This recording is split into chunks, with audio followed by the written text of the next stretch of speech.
Shade's 3 sets of teeth chattered when they got angry.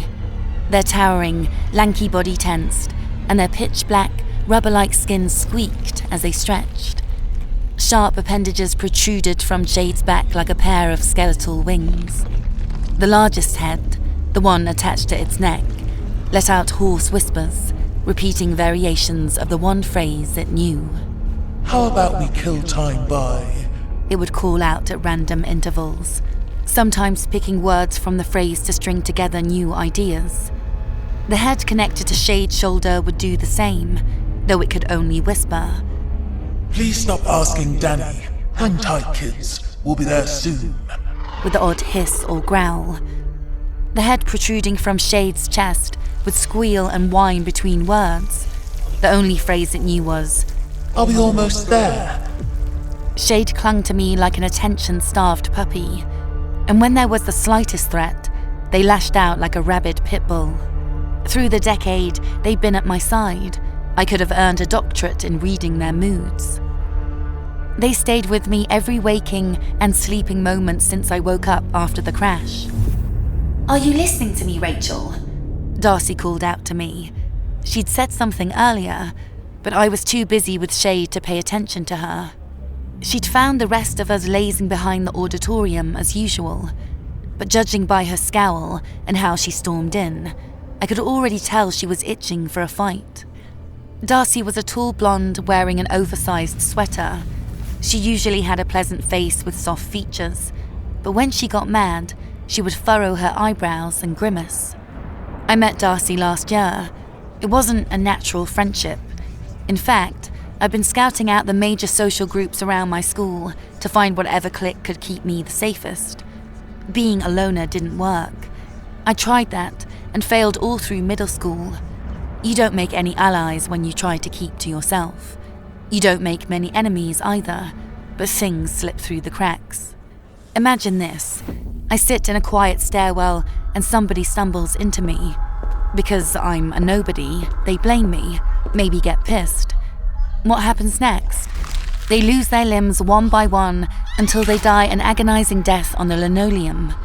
3 times throughout middle school, that exact situation happened.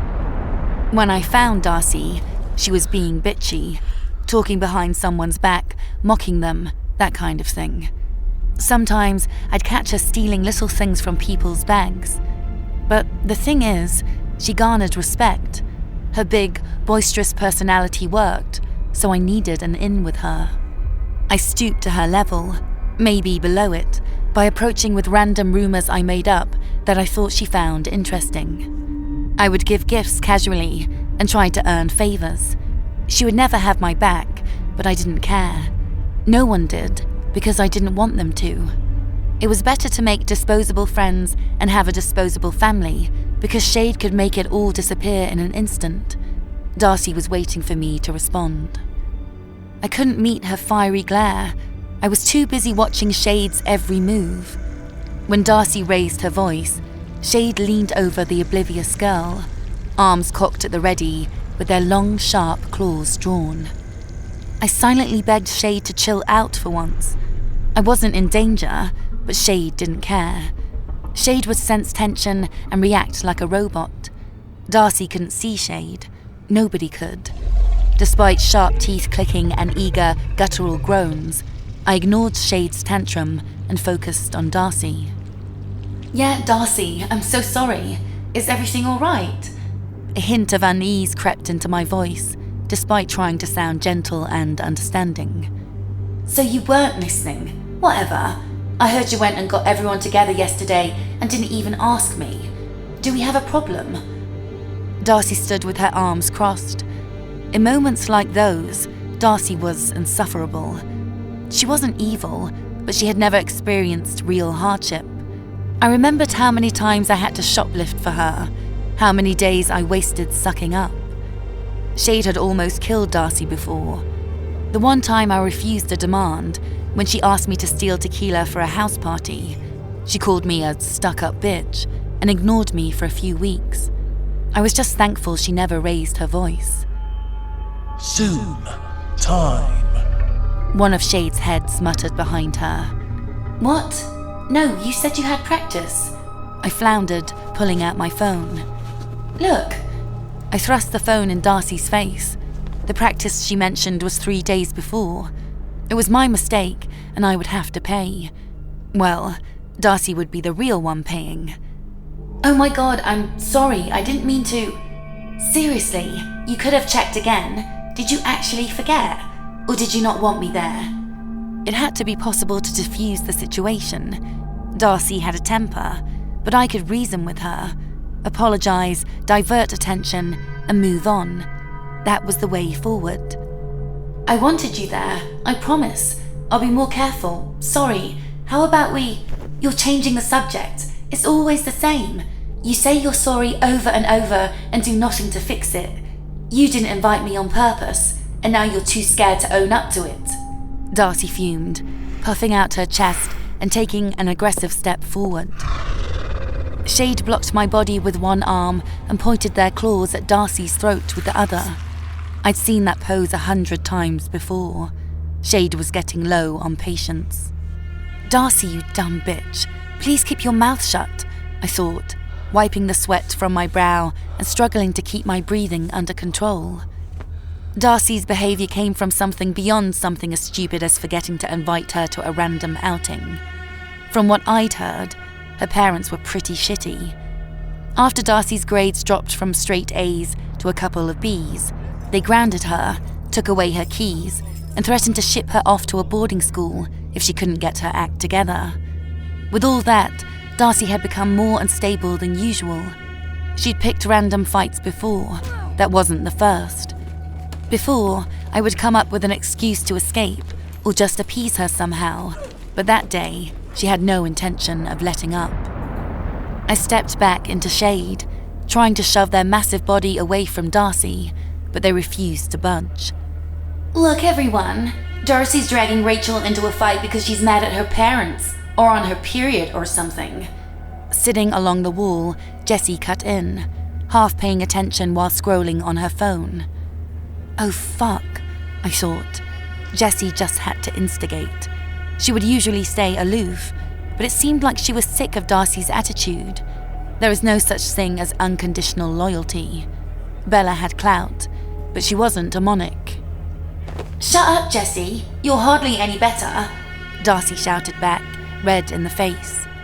Jessie didn't look up, scrolling idly on her phone, already bored of the confrontation. Okay, sorry, I know you've been having some issues lately, so I should have been more sensitive. My throat was dry. I tried swallowing what little saliva I had left and checked over my shoulder.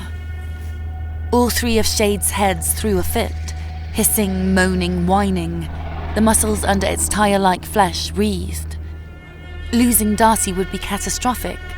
I may not have loved Darcy, honestly, she was a bit of a pain, but as I said, she was a convenient friend, not particularly close, but high enough in the hierarchy to keep anyone else from fucking with me.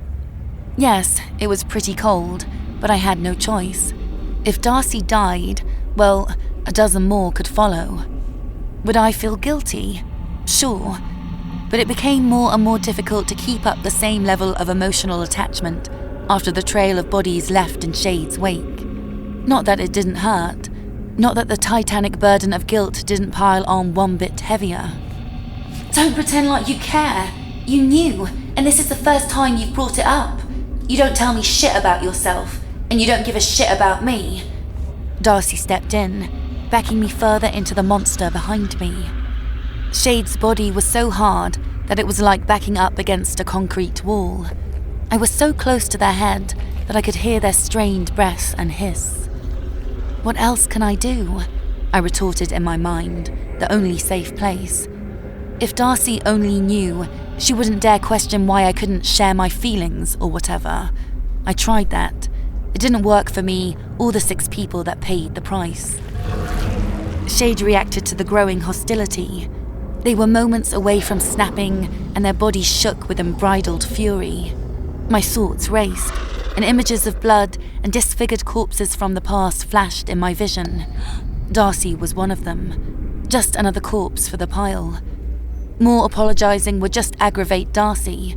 It was too late to fight back, and I couldn't change the subject. "Whatever I've done to hurt your feelings, I'll make up for it. Will you let me?" I tried, but my voice cracked. It sounded stiffer than I imagined. "Sounds like you practiced that in a mirror." Darcy's eyes welled up. "Do you even like me?" She wiped the tears with her sleeve, but the flow wouldn't stop. "I needed to see you guys yesterday. I needed my friends, but I spent the night crying into my pillow like an idiot." I couldn't answer. My stomach was in knots, and her legs shook. Why did it never get easier? I waited too long. "You won't even answer me," Darcy shouted. Stop, stop, stop, stop. Shade whispered manically, repeating the words over and over, faster and faster. "None of us matter to her." Darcy pointed at me and turned to the rest of the girls for consensus. They looked at each other in confusion, but none seemed particularly interested in getting involved. I tried desperately to hold Shade back, spreading my stance and blocking its arms with my head. Shade had no eyes, so I only went off the movements of their jaws. The 3 jaws rattled and clicked. "Shade, please, not her." They ignored my silent pleas. The creature's fingers twitched and cracked. My eyes darted around, searching for a solution or at least an escape. I had to run. There was no other way. Earlier, I had worried Darcy might chase me. That would have pissed Shade off more than anything, but I had to roll the dice. "Sorry, I have to go somewhere." I turned my back on Darcy and tried to scurry off. "Hey!" Darcy shouted after me and went to grab my arm. She was inches from seizing my wrist until a blur passed through her arm. Shade cleaved a flawless cut just before her elbow, severing it and sending it falling to the ground, sleeve attached. It dropped on the pavement before the stump spewed blood. I turned around when it plopped against the floor and Shade's appendage folded itself into its back. Darcy stared me straight in the eyes, still clouded with tears and wide with shock. Darcy hadn't let out a breath. "No!" I lunged between Shade and Darcy, but it was impossible to move fast enough. All 3 heads let out an ear-piercing shriek.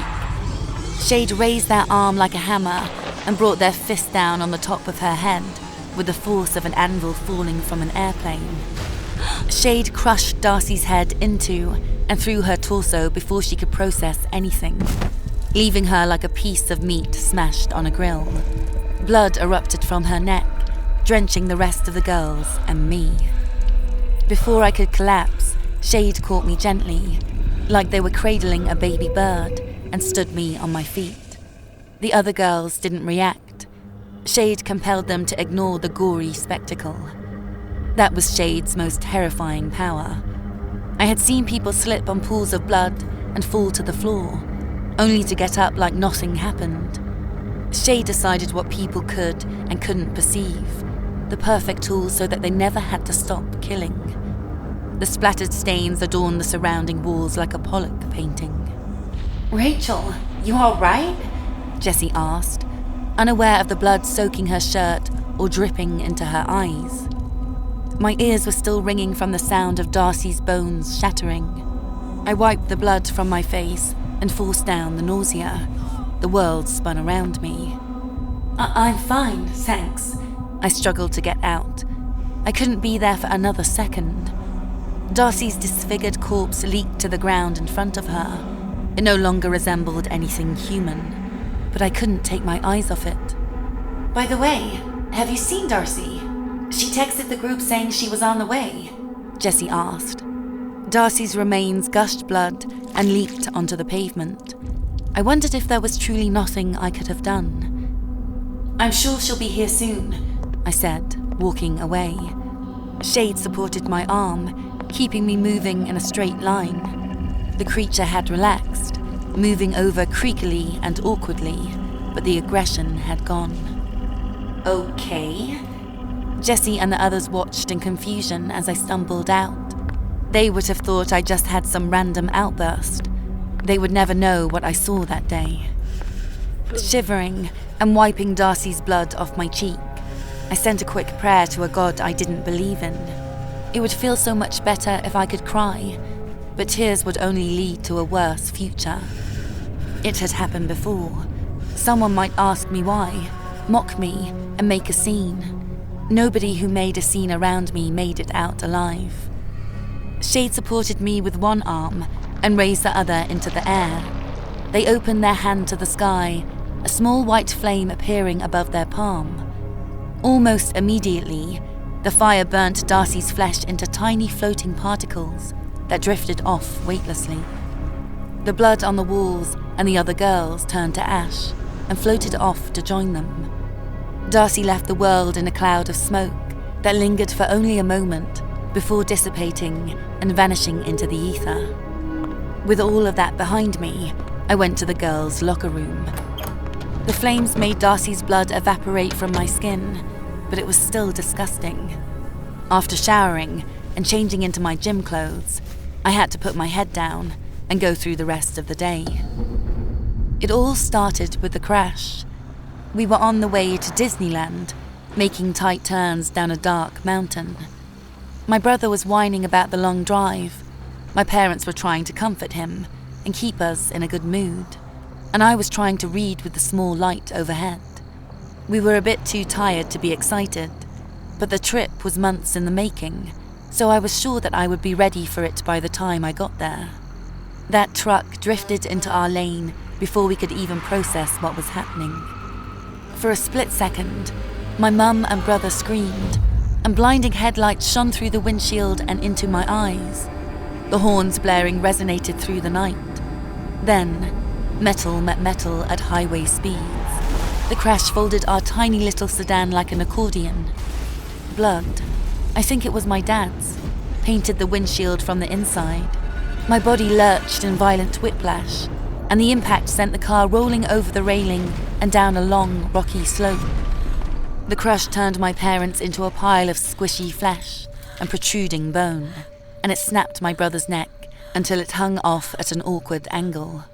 That sight burned itself into my brain in the moments before I blacked out. When I opened my eyes, rough sheets hung over my bed in a cold, sterile room. The ceiling fan's blaze hypnotically circled, capturing my attention for minutes while my consciousness fully returned. I rolled over to look out the window, but an enormous black figure blocked my view. It towered over my bedside, its 3 heads fixed on me, waiting for me to give it attention. Are we almost there? The smallest of its 3 heads asked with a squeaky cadence. Those were the last words my brother had said before his death. "Danny?" For some reason, nothing about the creature scared me. It was familiar, as if it belonged next to me. Hang tight, kids. We'll be there soon. The second head said. The voice was rough and grating, reminding me of my mum's. I sat up in bed in stunned silence. "What are you?" I reached out to touch it. Its skin was solid with some elasticity, and it made no noise. "Are they really gone?" My voice quivered. The 3 heads made pained noises. They sobbed while their body remained perfectly still. I hid my face in its hands. My family abandoned me. Their lives were so much more fragile than I ever could have imagined. I joined the creature in crying, and didn't stop until the nurses came into the room an hour later to check on me. After that day, the creature never left me alone again. As I wove through the halls, I was careful not to brush against anyone passing by. There was only 1 hour left before the day ended, and I could go home, but my body was heavy. Every time I shut my eyes, I could see Darcy crushed on the cement and feel the blood on my face. It would be harder than usual to forget what happened. The day ended, and I beelined for the exit. Faces passed, some nodded, and a few called out to me. I smiled and nodded in response through the grimace that wouldn't leave my face. Someone called me from behind before I could make it through the school gate. "Rachel!" someone shouted. I turned to meet the voice. It belonged to Jake, my first boyfriend. He was tall and well-built, a swimmer's body. Jake was loud and brash, but surprisingly sensitive. We met at a party, and Jake immediately started posturing. I spent the night tolerating talks of the hardships of being a student athlete, and how exhausting keeping up his grades with constant attention was. Jake would approach me later, supposedly by coincidence, finding me and striking up a conversation. I stayed polite, trying desperately to subtly convey my lack of interest, but Jake either didn't notice or didn't care. When he asked me out, I was terrified. He was unusually nervous and a bit all over the place. His last relationship was a failure, leading to a nuclear fallout after the breakup. What would he do if I rejected him? I had accepted his proposal, knowing that if he had shown me the slightest aggression, Shade would have pried his head off his body. He approached me, attempting to grab my shoulder. Shade snapped at attention as he got close, the razor-sharp bones on their back unfurling and entering a chopping position. I flinched and stepped back before Jake lost an arm. "Jake, sorry. I don't have time right now. Can we talk later?" I backed away as I responded, like I was trying not to aggravate the bear. "Can you come with me? It's important. Please," he begged. Jake exuded a desperation that wasn't anything like him. He always tried to protect himself as this big, sturdy guy, but I'd never thought of him like that. On our first date, he paid for everything, dragged me around wherever he thought the best date spot was, and dictated every bit of the conversation. I don't know who told him to act like that, but it made my skin crawl. When I didn't react the way he wanted, Jake would visibly deflate. I was being too harsh, and I guess I tended to see the worst in him, but we weren't compatible. Shade hissed and leveraged his bony blade inches from Jake's neck. I watched the blade, perfectly still, perfectly sharp. I was tired, almost too exhausted to be concerned. "It won't take long," Jake said, walking away, expecting me to follow close behind. Jake led me to a deserted area behind the main building and leaned against a brick wall. Shade linked their arms around me, forming an impenetrable cage. "I think we should break up." Jake didn't meet my eyes, focusing on the landscape behind me. I stood in stunned silence. I had waited for this, but dreaded it.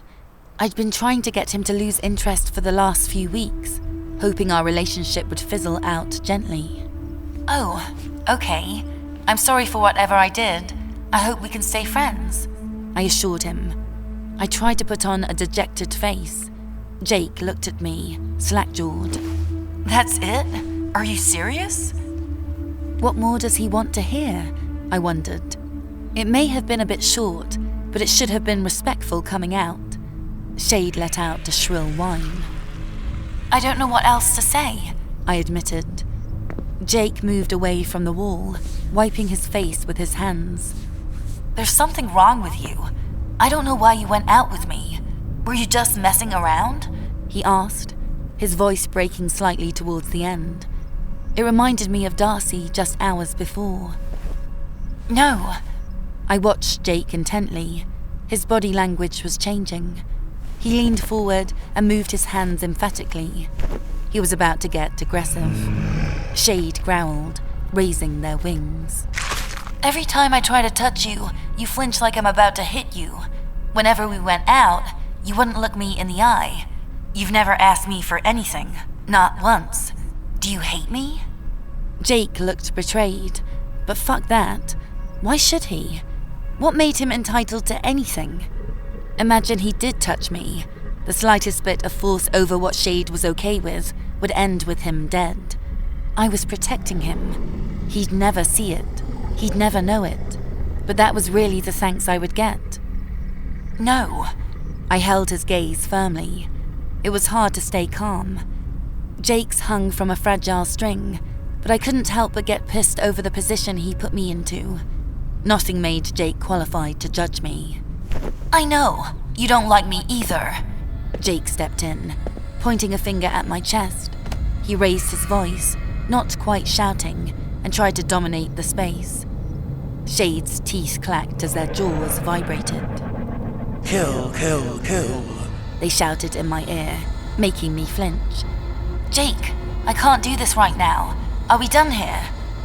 The last time I tried to disengage without a word, Shade chopped Darcy's arm clean off. Even though I didn't have it in me to deal with him, I had to stay polite. I'd learned that over many years and so many deaths. Fuck you. At least now I know who you are. Hopefully, nobody else will fall for your shit. Jake couldn't have known, but he was making a threat not just to me, but to anyone around me who took his side. I could see it already, the school's halls slick with puddles of blood. It was hard to stay practical though, with Jake pretending he understood me the slightest bit. I never wanted to like him. It didn't matter what he tried. I had never planned on having those feelings. What would liking him get me? I was a bad person, but I had no choice but to look at people as disposable. Once anyone caught on to how I really felt, the whole charade fell apart. You don't know anything about me. I'm leaving. I forced back the vitriol in my voice and walked away carefully. Shade moved with me, one head staying locked on Jake. Jake walked around me and blocked my exit. Shade leveled one bladed wing at his heart and the other at his neck. I put an arm against Shade's wing, trying and failing to push it away. This was the farthest anyone had pushed them and lived. Move, I demanded. Jake stayed in my path. His eyes watered. Move, I screamed. Shade joined me, screaming in unison. Jake slammed a fist into the wall next to him. There, get angry. Doesn't it feel good? How long have you been holding that in? He shouted. Shade groaned, whined, hissed, and moved erratically. It was too much. All of it was too much.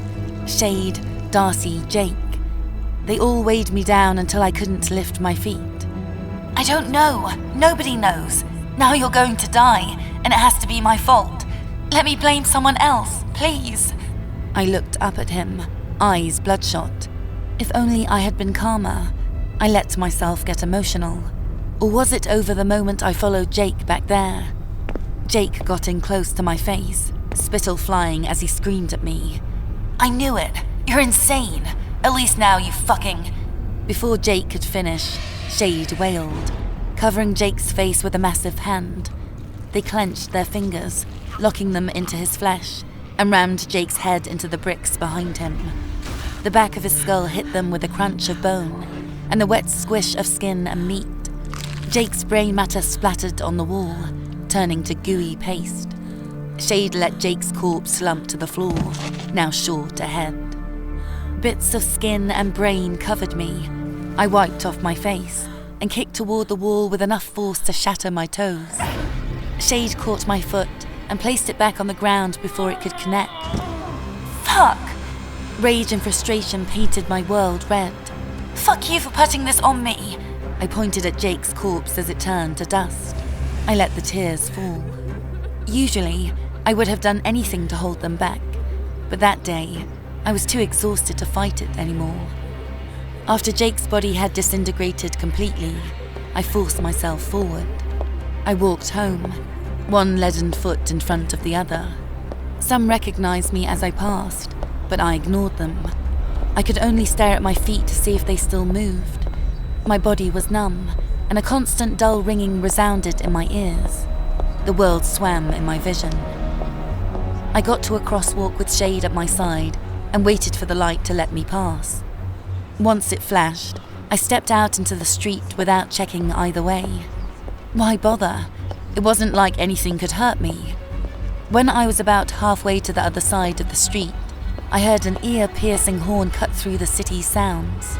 A massive SUV sped towards me without even trying to stop. Maybe their brakes were broken. The car was 50 feet away, and it was obvious there was no chance of it slowing or swerving. There were large crowds of people behind and in front of me. Hitting me dead on would save all their lives. So, the driver made the right decision and decided to blow me to bits with the big metal grille. The car was so close, but I didn't flinch. With no time to jump out of the way, For just a fraction of a second, I locked eyes with the driver. They looked terrified, with wide eyes and clenched teeth as they wrestled with the brakes.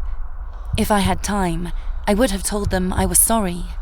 I didn't, so I just stared at them vacantly for the longest milliseconds of my life. Shade was already standing between me and death when the car made it within 10 feet.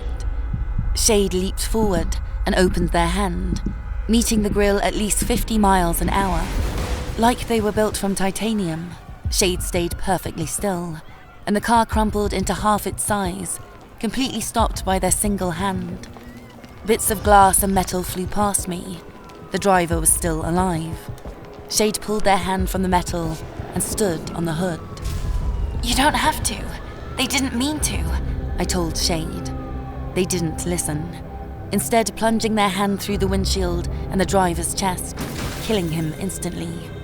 His body burned away like the others as Shade guided me away from the panicked crowd and back to my apartment. I didn't bother looking back at the scene. I couldn't even pity them. I just wanted to disappear. Eventually, I was standing at the door to my apartment. The journey there was almost dreamlike. I opened the door, begging for nobody to be home. It was empty, save for a note on the dining table with a credit card for a takeout from my guardian.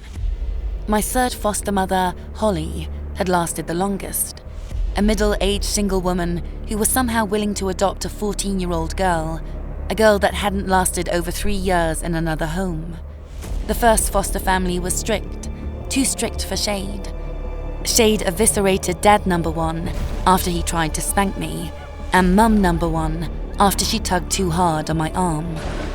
The second foster family was gentle, but Mum number 2 was too clumsy, nearly spilling hot coffee on me. Shade blocked the spill and punched a hole through her heart. Dad number 2 rear-ended another car while driving me to school after checking his phone.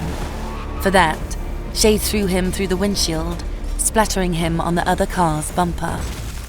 I entered my plain room and closed the door. I couldn't take decorating seriously when I might need to leave any day. The walls were bare, and I still kept some of my things in boxes, even after years of living with Holly, just in case. I sat on my bed, and Shade stood next to me. Their head nearly touched the ceiling. The room was quiet. Shade didn't breathe, and I stayed still. Shade was a massive creature that would rip people to shreds at the drop of a hat. They were disgusting and monstrous, but I couldn't fear them. I couldn't even hate them. Maybe I loved them. I reached over to my desk, grabbing scissors. I stood and faced Shade, touching each of the heads one by one. Are we almost there? The little head asked. "No, Danny, we'll be there soon," I responded. Hang tight, kids. The middle head assured. "Okay, Mum," I said. How about we kill time by... The main head suggested. "Good idea, Dad," I replied. The scissors were dull, but still sharp enough to cut. I took them in both hands, aiming them towards Shade and thrusting them into their chest. The scissors couldn't pierce the skin. Shade stayed silent and still. I switched the scissors to one hand and stabbed them towards my free arm. Shade caught the scissors faster than my eyes could track and crushed them into a ball of metal and plastic in their hands. I climbed into bed and covered myself with my sheets. I shut my eyes and tried to remember the times before the crash. It was getting more difficult every year. Those days felt like a different life. Peeking over my covers, I found Shade leaning over me.